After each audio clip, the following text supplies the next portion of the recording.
सोम classes. दोस्तों आप सभी का यूट्यूब के नंबर 1 चैनल सोम क्लासेस में बहुत बहुत स्वागत। दोस्तों जैसा कि आप जानते हैं कि अब आपको पूरे बचे हुए जो 75 दिन का जो शेड्यूल था मैंने आपको बता दिया है और उसी शेड्यूल को फॉलो करते मैं आज आपको बता रहा हूं सबसे most important figure of speech जो आपके बोर्ड एग्जाम में आपको पूरे 4 मार्क्स के आने वाले हैं। अब ये 4 मार्क्स आपको मिलेगा कैसे? ये 2 मार्क्स प्लस 2 मार्क्स है, 2 नंबर आपके एक डिफिनीशन पे और 2 नंबर इसके 2 एग्जाम्पल लिखने मिलेंगे। और ये कैसे करना होगा मैं इसे एक शानदार एग्जाम्पल आपको समझाने वाला हूं कि एक बार एग्जाम्पल को समझने के बाद आप कभी भूलोगे नहीं। तो इसके लिए आपको करना क्या है कि इस वीडियो के साथ शुरू से लेकर अंत तक बने रहना है। तो चलिए देखते हैं। सबसे पहले जैसा कि आप जानते हैं कि आपके जो 12th के सिलेबस में फिगर ऑफ स्पीच है वो कितने प्रकार की है, तो वो है हमारा 7 टाइप का।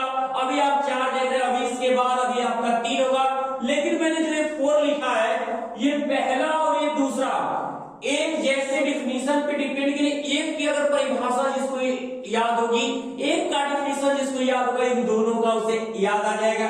ऐसे कॉम्बिनेशन मैंने यहाँ पे क्या हुआ है कि अगर पर्सोनिफिकेशन का डिफिनीशन जिसको याद हो गया वो एक एपॉस्ट्रोफी का भी डिफिनीशन याद कर लेगा। तो इसके लिए देखिए अब आप लिखना क्या है, सिमिली है, मेटाफर है, पर्सोनिफिकेशन है और एपॉस्ट्रोफी है। शुरुआत आपकी करनी है कि इन सिमिली लिखना है। In simile 2 different objects are compared, यानी देखिए इसको हिंदी में कहते क्या है मैंने आपको बताया हुआ, क्योंकि अब रिवीजन है तो मैं रिवीजन के में भी एक वीडियो आपको दे रहा हूं। इसके पहले फिगर ऑफ स्पीच मैंने बताया हुआ है, उसको अगर भी देखना चाहो तो आप डिस्क्रिप्शन बॉक्स में जाके लिंक ओपन करके उस वीडियो को देख सकते हैं। तो इन सिमिली 2 डिफरेंट ऑब्जेक्ट, 2 अलग अलग वस्तुओं की क्या आर कंपेयर, तुलना की जाती है। क्या की जाती है? तुलना की जाती है। यानी आप जानते हो कि जहां उपमेय की उपमान से तुलना की जाए वहां पे उपमा अलंकार होता है। तो यानी यही सिमिली है, 2 चीजें होंगी लेकिन अलग अलग उनकी एक से तुलना की जाएगी। तो लेकिन शर्त भी एक लाइन आपको ये भी वहां इंक्लूड करना होगा कि the words of comparison as like or so are used. ये क्या होंगे? ये जरूर आने चाहिए। अगर एज लाइक और सो अगर सेंटेंस में है तो ही आपका सिमिली है, नहीं तो नहीं है। देखिए अब आपको इस तरह आप कह रहे हैं सिमिली और मेटाफर एक जैसे हैं। देखो सेम इसमें क्या है, तो अलग अलग चीजों की तुलना की जाती है। यहाँ पे 2 डिफरेंट ऑब्जेक्ट्स आर सपोज मान लिए जाते हैं एज वन की एक है। यहाँ मान लिया जाए दोनों वस्तु एक है, या तुलना की जाती है। सेम डिफिनीशन है बच्चों, 2 different object are compare, 2 different object are suppose as one. यहाँ पे the words of comparison as like or so are used, यहाँ are not used. The words of comparison as like or so are not used, ये प्रयोग में, यानी कि अगर हम सिमिली का अगर एग्जाम्पल जानते हैं तो उसमें से एज लाइक सो अगर हम हटा दें और ये तो क्या हो जाएगा, एज लाइक सो अगर हम हटा दें तो तुरंत मेटाफर का एग्जाम्पल बन जाएगा। तो देखो आपको करोगे क्या, जिसे मैं लिखूं यहीं पर मैं लिखता हूं क्या कि I wander lonely, I wandered lonely as a cloud. अब आप क्या देख रहे हो कि मैं अकेला घूमा बादल की तरह, मैं बादलों की तरह अकेला घूमा। मैंने अपनी तुलना बादल से की। अब मैं यहां कहूं कि I wander lonely a cloud, मैं बादल के अकेला घूमा, तो मैं मैं ही बादल हूं, वहां हो गया। लेकिन यहाँ पे अकेला या एज आना क्या हो गया, यहाँ पे सिमिली। अगर मैं यहीं पे कह दूं कि life is like a dream, life is like a dream, जीवन एक सपना है। तो जीवन की कंपेयरिंग, लाइफ का कंपेयरिंग ड्रीम से की गई है। यानी 2 अलग अलग वस्तुओं की कंपेयरिंग की गई, इसको कंपेयर करने के लिए वर्ड आया है लाइक। तो ये सिमिली हुआ।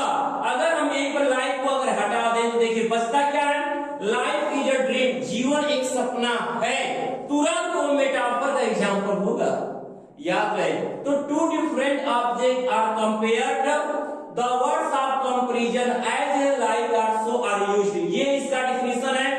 इन metaphor two different objects are supposed as one, the words of comparison as like also are not used, नहीं प्रयोग करना है।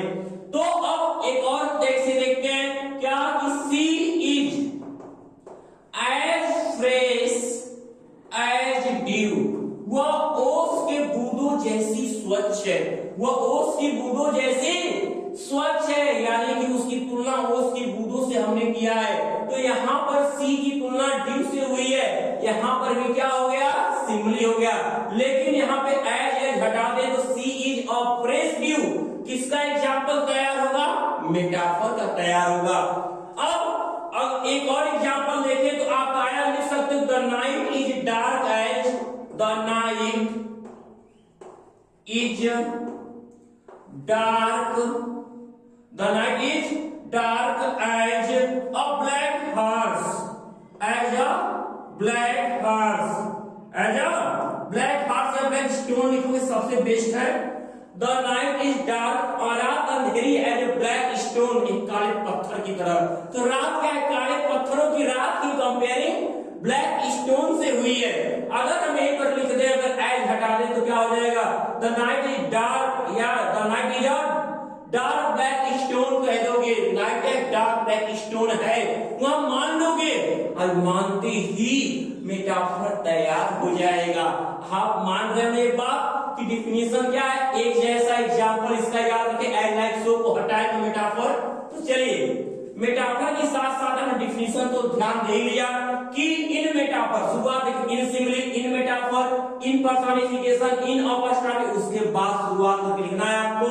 तो in metaphor two different objects are supposed as one, the words of comparison as like also are not used. अब इसका अगर हम definition दें तो हम लिख सकते हैं क्या कि friendship is a sheltering tree, मित्र क्या है, मित्रता क्या है, एक शरणस्थली वृक्ष है।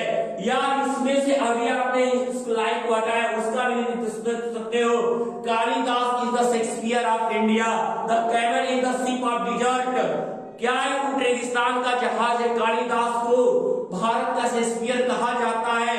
ठीक है, अब यहाँ पे love is the spices of life, प्रेम जीवन का मसाला है। बहुत सारे एग्जांपल ऐसे बनते हैं मेटाफर्स जो आते रहते हैं, अब बहुत ज्यादा पूछते हैं। बस आपको ये ध्यान देना, जैसे आपका कैरेक्टर ऑफ हैप्पी लाइफ है उसमें बहुत ज्यादा ही उसमें मेटाफर का यूज किया गया, जब भी पढ़ोगे तो ध्यान दीजिए। अब यहाँ पे हम क्या लिख देते हैं, इसको पहले शुरुआत करते हैं जो इसमें लिखा गया है। तो हम लिख सकते हैं लाइफ इज और ड्रीम, जीवन एक सपना है। और कह सकते हैं क्या, she is a fresh dew, she is a fresh dew, वह क्या है, एक ताजी ओस की बूंद है। और हम क्या लिख सकते हैं, कालिदास, अब मैंने अभी भी बोला, Kalidas is the Shakespeare, is the Shakespeare of India, Kalidas is the Shakespeare of India. ये इसका एग्जांपल। और एक और लिख, मैंने बोला अभी भी कि friendship is a sheltering tree, friendship is अ, कुछ नए मैं यहां दे रहा हूं, friendship is a sheltering tree, friendship is a sheltering tree. Okay, friendship is a sheltering tree, ये आपका मेटाफर हो गया। तो ये इसके एग्जांपल बहुत सारे, क्या जैसे कहते हैं hopes is the postman bread, आशा गरीब की रोटी। एक बात और याद रखिएगा, यहाँ पर भी इसमें एग्जांपल में थोड़ा अंतर होता है। अगर निर्जीव को निर्जीव माना गया या सजीव को सजीव माना गया तो वहां मेटाफर हुआ। लेकिन अगर निर्जीव चीजों को, भाव सूचक चीजों को अगर एक मनुष्य माना गया है तो पर्सोनिफिकेशन ही होगा। यहां ध्यान दीजिएगा। देखिए पर्सोनिफिकेशन की भी शुरुआत किससे करनी है? पर्सोनिफिकेशन। क्या? इन पर्सोनिफिकेशन मानवीकरण अलंकार में क्या किया जाता है? याद रखिएगा, इसमें निर्जीव वस्तुओं को भाव सूचक शब्दों को आर रिप्रेजेंट प्रस्तुत किया जाता as they having a life, जैसे कि उनके पास जीवन हो। आर ह्यूमन बीइंग, या तो वे मानवीय हरकतें करते हो अर्थात वे मानव हो, ऐसा सपोज किया जाता है।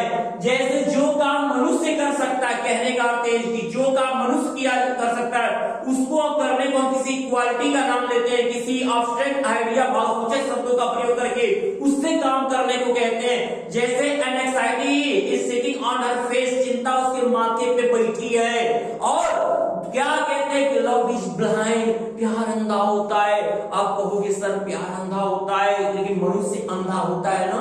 हाँ वैसे तो भी जाते अलग बात है, ध्यान दो। तो हम क्या लिख सकते हैं? Love is blind. और ऐसे कह सकते हैं क्या कि एक्सपीरियंस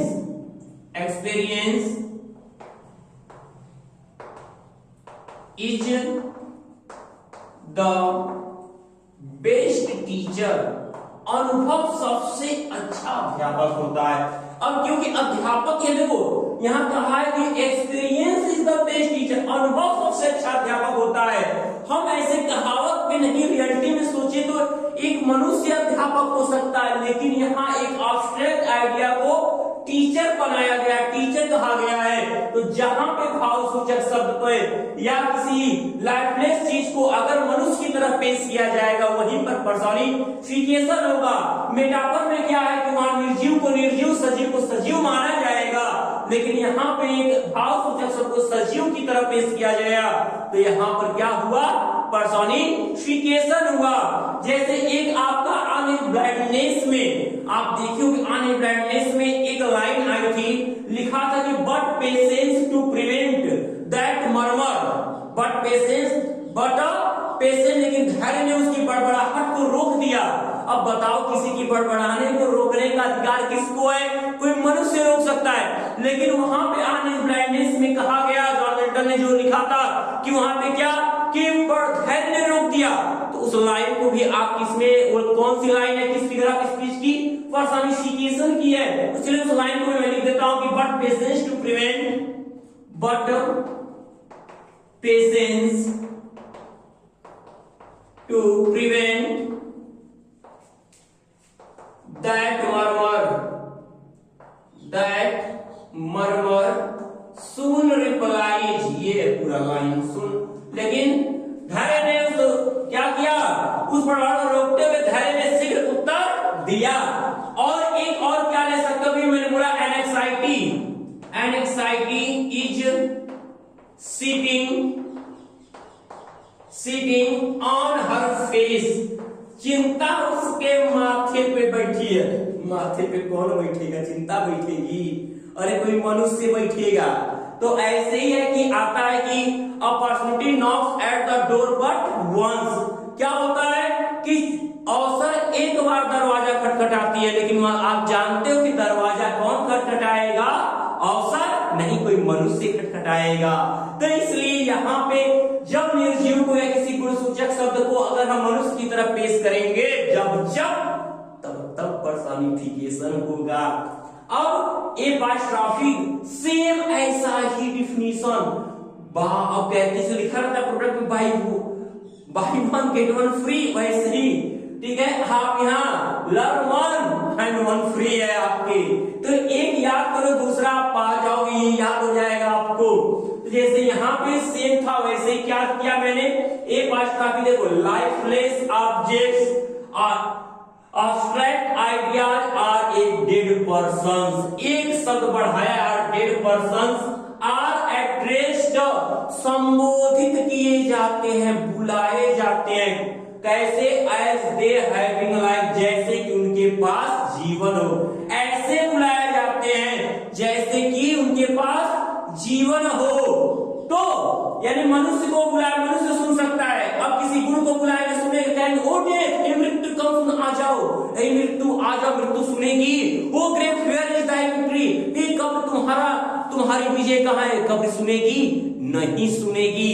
तो आपको ये करना होगा। आप क्या लिख सकते हो, तो आप लिखोगे ओ डेथ हे मृत्यु, come soon O grave where is thy victory, where is thy victory.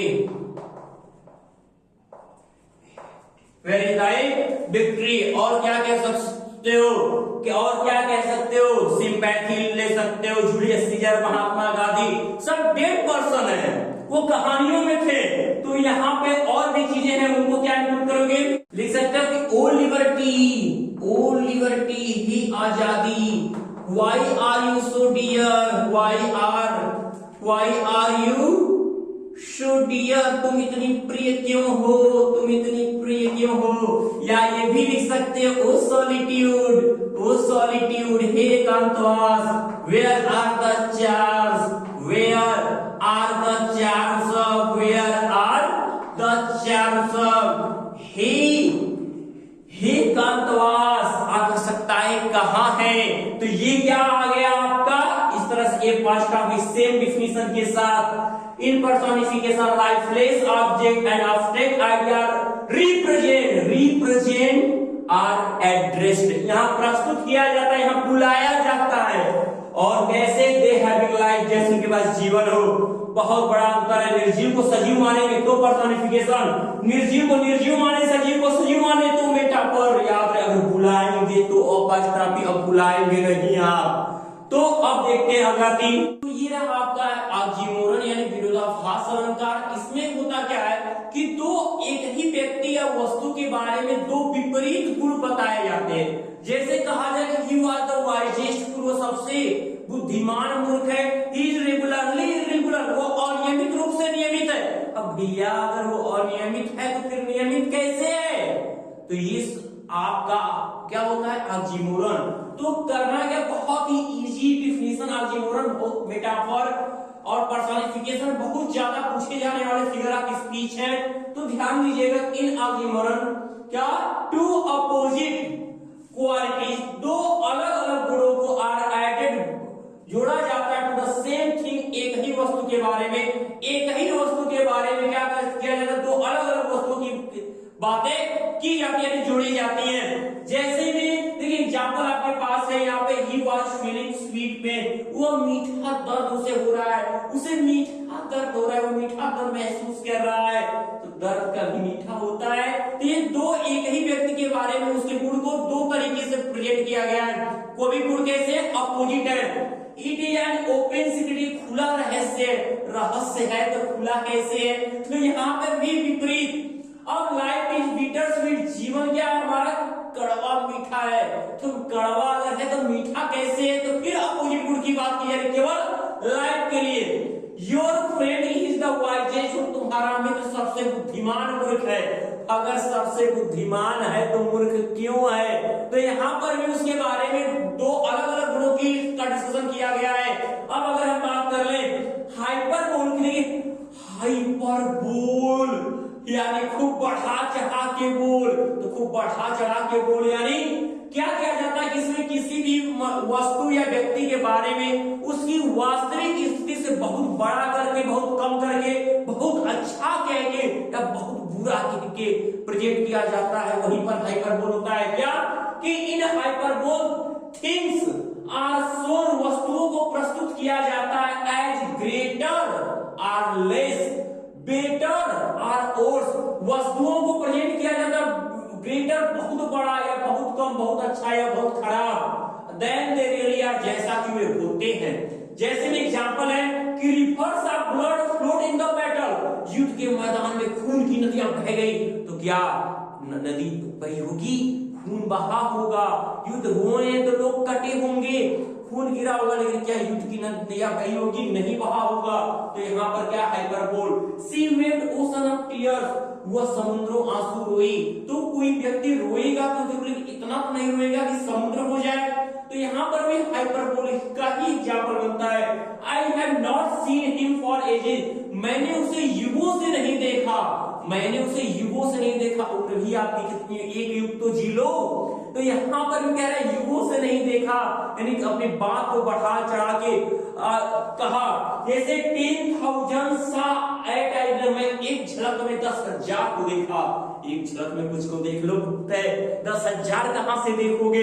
तो बात बढ़ा चढ़ा के की गई। तो वास्तविक स्थिति से खूब बढ़ा के या बहुत घटा के बात करना ही क्या आता है? कहां पे?